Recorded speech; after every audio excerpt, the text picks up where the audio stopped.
गणपतीचा जन्म हा पार्वतीच्या अंगावरील मळापासून झाला. प्रश्न: बरेच दिवस आंघोळ न केल्यामुळे माणसाच्या अंगावर मळ तयार होतो. याचा अर्थ पार्वतीने किती दिवस आंघोळ केली नव्हती व मळापासून माणसाचा जन्म होऊ शकतो का? मळापासून गणपतीचा जन्म होऊ शकतो. तर प्रश्न: शंकराने जेव्हा गणपतीचे डोके उडवले होते तेव्हा मळापासून परत दुसरे डोके का बनवले नाही? शंकर जर देव आहे तर तो सर्वज्ञ असला पाहिजे. प्रश्न: सर्वज्ञ असलेल्या शंकराला गणपती हा आपलाच मुलगा आहे ते कळले नाही का? व एका नुकत्याच जन्मलेल्या निष्पाप बालकाचे शिर धडापासून वेगळे करणे कितपत योग्य आहे? जर गणपतीच्या धडावर डोके जोडायचेच होते तर प्रश्न: शंकराने एखाद्या निष्पाप प्राण्याचेच डोके का आणाव्यास सांगितले? एखाद्या माणसाचे डोके आणाव्यास का सांगितले नाही? एखाद्या प्राण्याचे डोके माणसाच्या शरीरावर जोडता येत असेल तर प्रश्न: प्राण्याचे डोके माणसाच्या शरीरावर जोडता येते का व ते जोडल्यावर त्याला माणसासारखे बोलता येईल का?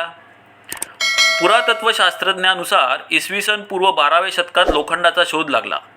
प्रश्न: मग लाखो वर्षापूर्वी प्रत्येक युगामध्ये देवांकडे असलेली लोखंडी हत्यारे जसे त्रिशूळ, फरशी इत्यादी हे भारतात कशी आली व जर ती त्यावेळी भारतात होती तर कोणत्या ग्रहावरून आयात केली होती?